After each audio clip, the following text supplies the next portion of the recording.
RLCS is the height of Rocket League esports, but more importantly, it's where young, aspiring players can grab piles of money with their sweaty hands.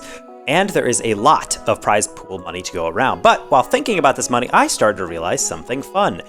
Epic Games, the company that helps fund Rocket League, is a US-based company, which means all of the prize pools in every region across the world is given out in US dollars. This is particularly intriguing due to exchange rates, since the US dollar is not a one-to-one value compared to the currency in other countries. And beyond that, some countries are more expensive to live in than others. This all got my small but incredibly muscular brain to wonder, with exchange rates and cost of living in mind, who's truly balling out in RLCS this season? I mean, who is just making it rain willy-nilly?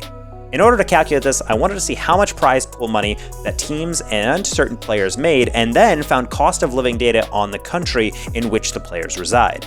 So in order to assess all this, I added up all the prize pool money players have made and converted it to their local currency. Then, the cost of living data, I used Numbeo.com, a really neat website with international cost of living numbers and rent estimates. It's a cool place to check out if you're a data skank like me who likes lots of numbers. For each team, I calculated a player's monthly expenses by taking the average monthly cost of living for a single individual, which is the average amount of money in local currency that a single person tends to spend per month minus rent, and then added that to the average price of a one-bedroom apartment in a city center, also in local currency. Finally, I divided the local currency earnings by 3 to represent what one player would make out of the 3 players on a team, and then again divided that number by the total cost of living plus rent to get my metric of balling out, which is months of living. To put it simply, this months of living number is the number of months that a player could feasibly live in their country, living only off of their prize pool earnings of all RLCS events this season. That means only regionals and majors. So, with that said, I got to slapping my calculator. When we look at the raw total earnings made by players, we get a glimpse of how this list may play out. This makes sense, since these are the frequent winners within NA and EU, the regions with the largest prize pools for their regional events. When we break this down by player, Vatira comes in with a massive 60.48 months of living due to living in France, and therefore having a better exchange rate with the euro than the Englishman teammates of his, who are tied for second with 53.78 months. Next up are the Frenchmen of BDS, living just about at the moist Englishman levels. NA finally appears with JNaps, dusting his American teammates in earnings due to a cheaper cost of living in Canada, coming in with just shy of 50 months of living. Up next would be EU's newest superstar Seiko, whose multiple first place regional wins in the fall split with Endpoint and newer first place regional wins with BDS in the spring put him comfortably high on this list. Except that he's actually behind other regions. Furia and Falcons, despite both making significantly less than Seiko, clear him by over 5 months of living. Furia even edges out Falcons, making 50k less than them due to living in Brazil, which is a cheaper country to live in than Saudi Arabia. The rest of the list plays out like this. Outside of the top, shout out to APAC. Abs Crazy, the best player in India, is going nutty with 17.22 months of living off his portion of the 26,400 his teams have earned. That months of living total is better than any player on Carmine Core as well as Space Station Gaming. To represent the Sub-Saharan Africa region, the Orlando Pirates beat out Envy, now Optic, with the Pirates' 36k winnings over Optic's 67k. This data really blew me away and made me happy for all the emerging titans in so-called minor regions across the world in RL eSport. But of course, this video has only included RLCS events up to the World Championship. I wanted to keep things strictly to RLCS events since, there really hasn't been anything too significant multiple regions have had a chance to compete in. Right?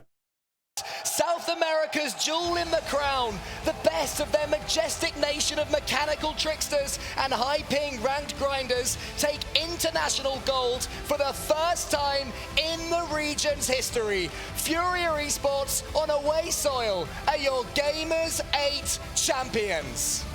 Ah yes, Saudi Arabia decided to throw a metric butt ton of money at 20 plus different teams. So with a 2 million USD prize pool, with first and second getting a combined $800,000, that might change our list a bit. JNaps, incredibly, is still high up there. He's just barely beating out the Englishman on Moist in months of living, but England gets its revenge through its countryman Devo on Guild, bringing 57.95 months of living after his part of a 300k haul. Vatira still impressively sits above all of this, despite the massive Saudi prize pool not influencing his earnings since Moist did not play in Riyadh. But that influx of cash from that event does push him out of the top spot. Instead, we have the guild players CRR and Dorito making a solid 76.95 months of living, benefiting from the cheaper cost of living and rent living in Spain. This is an impressive total to top our list, if it wasn't for the Falcons blowing them away with a thick and juicy as hell 102.76 months of living. My freaking lord, what a haul.